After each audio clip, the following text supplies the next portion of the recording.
Aloha, I'm Uncle George KAHUMOKU. We wanted to welcome you to Uncle George on the farm at Kahakalu, Maui.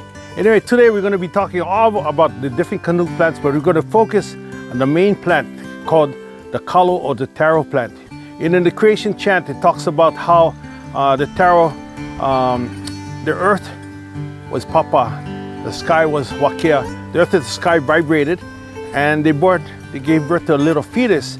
Now the fetus was born what we call papa alu alu. So what they did, kiki alu alu, so they buried it on the eastern part of the aina and the land. And guess what? Up sprung the Taro plant. Then after that, the earth and the sky, papa wakea, vibrated again, then came man. So we consider the Taro as the eldest brother of man. So that's why we have a symbiotic relationship with the Kalo or the Taro. Now all of the words for the family come from the Kalo. The Taro that you harvest is called the makua, the Hawaiian word for parent. The one that the small kikis on the side is called little oha. Those are shoots. If you add the word na to it, which means many shoots, ohana, now you get the Hawaiian word for family. Then we also call keiki. Those little shoots are called also keiki.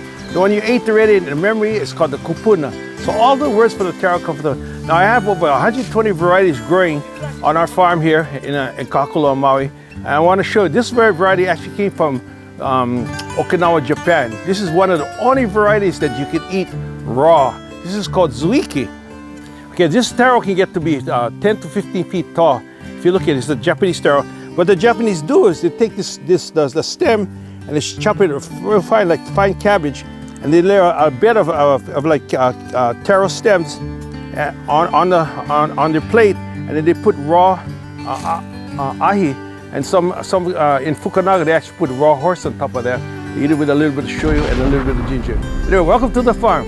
Aloha, this is a Hawaiian variety called wahea pele, the smoke of pele. In the olden days, the Hawaiians would use this as hokupu for pele. They would wrap this Taro up inside of a wahea pele tea leaf with some ava and wahea pele sugar cane, and that's what would be the hokupu for tutu pele and halimamau on the big island of Hawaii.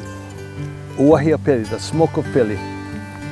We're going to pick up some old tea leaf right here, and I'm going to use it to make. And this is a tea leaf. We saw the Wahea pele Taro. This is the Wahea pele tea leaf. Now what happens is this tea leaf is, I'm going to make I'll weave this real quick.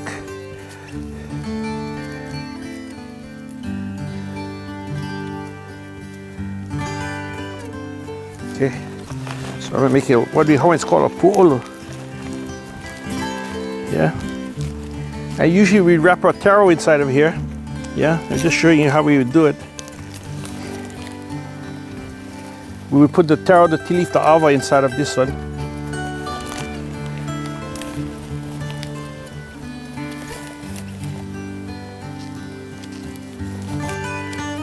And then we take another, and then we tie this. And this will be the whole kupu for tutupele when we go up to the volcano. And this will be the gift that you would leave, the makana, at the altar there. So you just tie this. So you have the wahea pele tea leaf, the wahea pele Taro, and then the sugar cane and some ava in here. And you leave this at the altar at Halimau. This is a variety of Taro called ape. This is one of the wild varieties, but it's also edible during times of drought. Now this Taro go to 200 to 300 pounds if you, 1 to 200 pounds if you want to.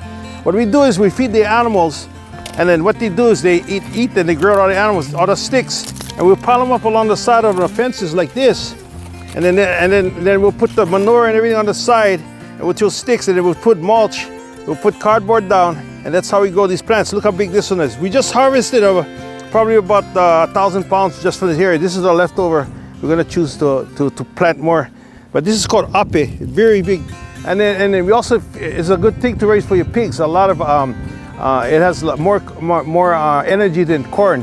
It's more sustainable because you plant it once, you don't have to ever plant it again. Ape Taro.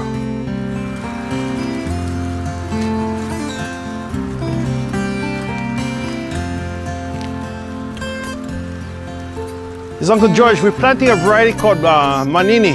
This is manini, striped manini ele. It's a black, like the manini fish. So what we do, now if you plant ku, which is towards the south, you get one big taro. Now if you plant hina towards the north, you get lots of keiki coming up. So one big taro, so we're gonna plant ku facing towards the south right now. Okay, I'm throwing in a taro right here.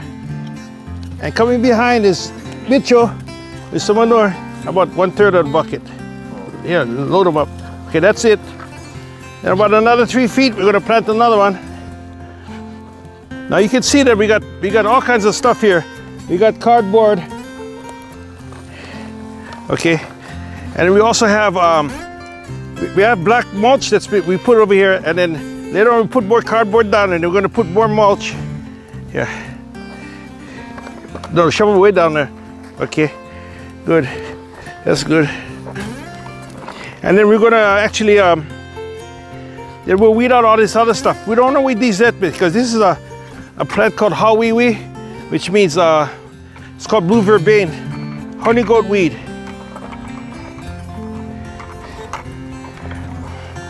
Okay, that's good. We got black compost here for the last planting, but we want to get some fresh manure in there. So we got the horse and the goat manure. And Mitchell says, yeah, that's a good one. We put in horse manure. Just do one more right here. Later on, we'll dig away all these weeds. But for right now, we just want to get in, push the taro away inside a little bit more. There we go. So this weed right here, this is cane grass, and people want to poison, throw this away, but because of animals, I need to plant this. So what I'm going to do is actually dig this out. I got the wrong shoe. So I'm going to dig out this cane grass. Instead of throwing it away, I'll feed it to my animals. The animals will eat the top, and the bottoms will plant in the other field below us. So we'll do that later on. Okay? So it's a little bit about planting. And thanks to Mitchell for the manure. So Mitchell, I'm gonna leave you with this shovel. You go all the way across this way, plant another row, keep on going, and keep on going with manure. Then when you plant this row, then I want you to jump over to this side and just going all the way up. About 2-3 feet apart, and about rows about 3-4 feet apart. Okay? You got it. We're here with a variety. I have over 120 varieties. We have about 12 varieties of lehua. This one is called lehua MAUI, and this is a poi taro. So what we're doing is we're gonna harvest the taro by pulling it out. Okay? Give it as much dirt as we can. Now these are called oha. These are the young shoots that grow on the side. So I'm gonna take this out. Okay, and actually I can plant these right away. So I'm just gonna plant them right here, like I did others. So I'm just gonna make my hole, and I want these to be big, so I'm gonna plant them cool towards the sun. Plant another way down here. This is the oha, the young shoots. Remember, you can plant ku or hina. Hina, it starts to the north. Then I'm gonna take this taro right here, and this is what we're gonna cook and we're gonna eat.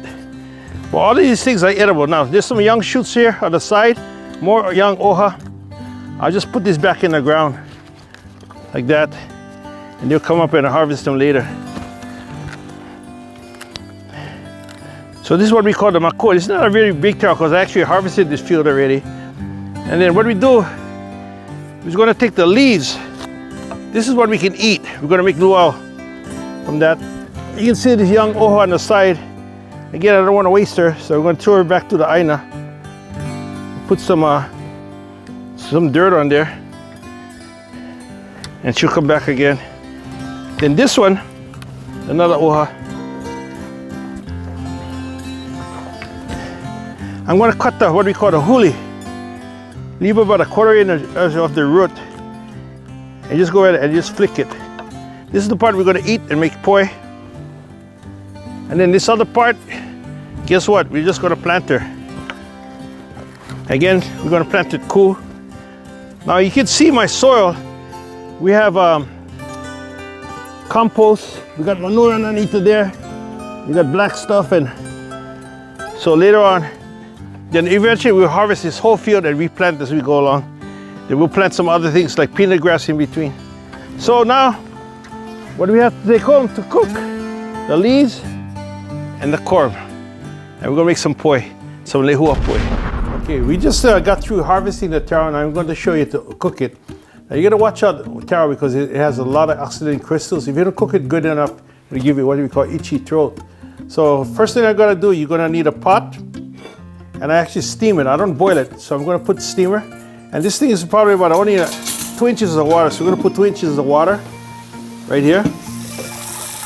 Just enough water to cover the bottom. What we're doing is we're creating an indoor imu or oven. Okay, so we got the water in there. A little bit more. We're steaming the taro. Then I put to give it the taste like it's been in the imu, we put tea leaf in the bottom. So we cut the tea leaf in there. Give it the tea leaf. And then we're gonna put the kalo. Now, before you put it, you should take off all the roots and everything. We're gonna just put it in here. I wanna get as much taro as I can fit in this little pot. So I'm gonna try and stand them up. If you look, you might have to look down into the pot, but you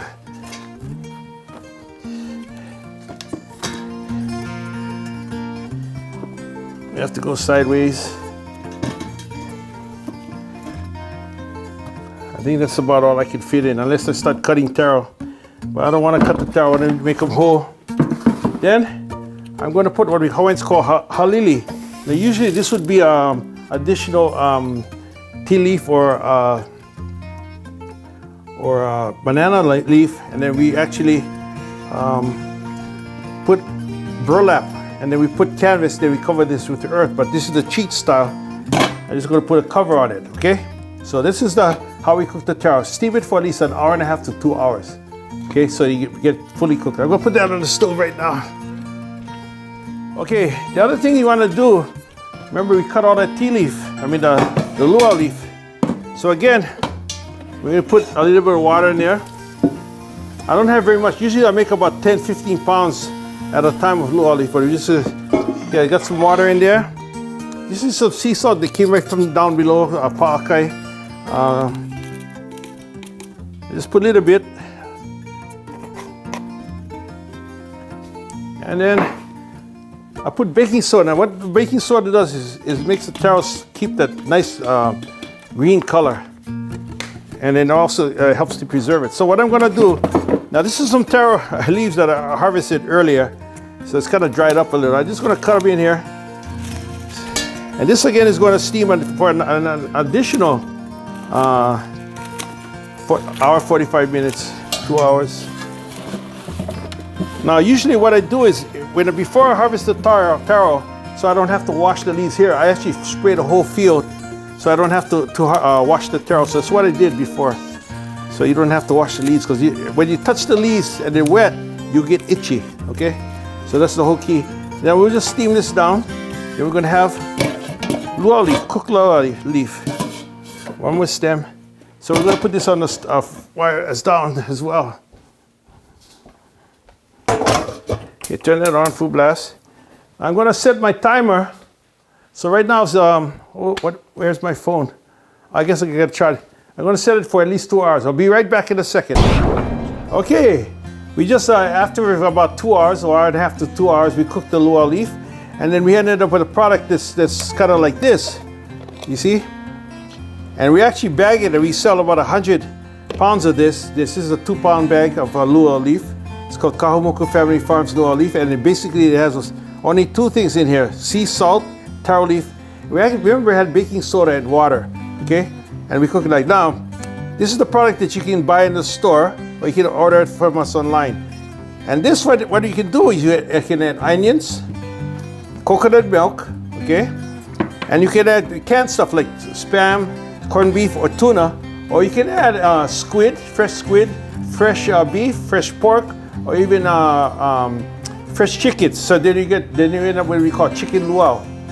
beef luau or pork luau. So that's how we do it with the luau leaf. Okay, so we didn't waste the, remember we got the leaves and the stems in here. So this is the luau leaf that we sell, and that's what we make. And we put a little bit of pakai, not too much, you know. So you can and you can go all vegetarian too. I've actually made the same dish using tofu or any kind of you know, you can add some peanuts or even some cashews to it, so you can get some protein in there as well. Okay, so that's Uncle George KAHUMOKU's family farm luau leaf. Okay, now the Taro's been cooking. Now this is we're unloading the imo. This is cooled down. So what we're going to do is take off. We have also the oha. This is a small taro that we are cooking. So just going to take out a bunch of these. Now this is a variety called lehua MAUI, good for making poi. So I cooked these actually last night. We'll just clean a few. Actually, I want to clean them all, but maybe we should just clean a few for the program. Remember, we had the tea leaf on the bottom that gives it a really nice smoky flavor. So now what we're going to do is we're going to add some water. Okay. And we're going to clean off all the stuff that's brown. Now we use an OPIHI shell. You know, so this, if you don't have an OPIHI shell, you can use a knife like this. You just kind of, you don't want to actually, you want to take off all of anything that's black or brown. So we can use the OPIHI shell. You use the back, you go backwards. It's easier. Yeah, like this.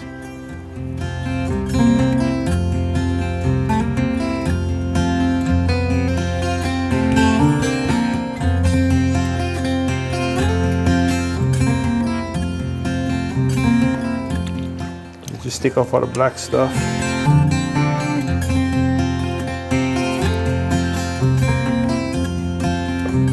Really slidey. Usually I do it, it's a little bit warmer, so it's not as sliding. But you see, just kind of peels it really easily, well off. You're not actually cutting into it, you're actually just, you know, scraping it off the top there. Okay. Oops. I'm gonna just use a knife to take off all those little small things. Anything black. It's just the skin. You're going to give it a quick rinse.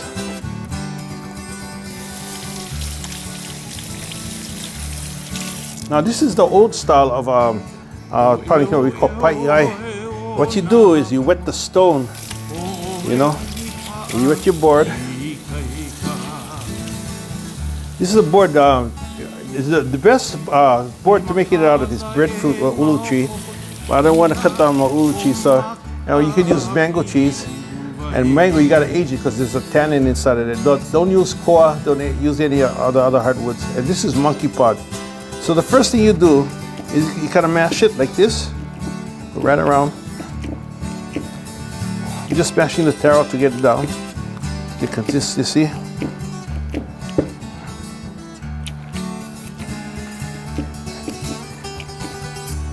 Yeah, this is the old style. It needs to be warm. When it's warm, it's easier to ku'ai because it's. So I'm mashing the taro.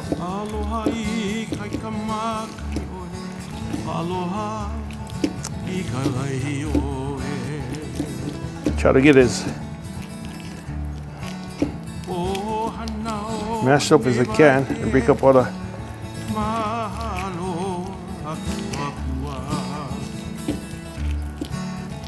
Okay, now this is the old style of doing it, yeah? I just want to let you know that this style, if you're doing it like for 10, 15 pounds or something like that, this is okay, okay? Then once you get a bunch, then you start and you wet the stone and you pound and all like that. Okay, now because we make so much point from 100 pounds to 2,000 pounds a week, we do another style we call cheat, a cheat style. We're going to use a champion juicer. So we're going to move over to that. Okay, hold on. One of the things we do on the farm is not waste anything. So all of the skin and the water that's from the skin, we're going to put around the green onions. It has a lot of potassium in it. and this will help the growth. We also get some. This is some purple black cherry tomatoes growing. So, and this will feed this, and then we'll recycle. So we don't waste anything on the farm. Hey, thanks for watching part 1 of the Taro series. Now we're gonna do part 2, and coming up, I got a special guest, one of my students from Lahaina Luna from 2006. He actually played for, went to the Super Bowl and played for the New Orleans Saints. And he's going to be a special guest artist, also wanting to learn to farm. Also, we got some cooking specials. We got some a special dish made with the luau for the taro. We're going to fry some taro up. We're going to make some poi. All of these great things. So join us next and for the second series coming up soon.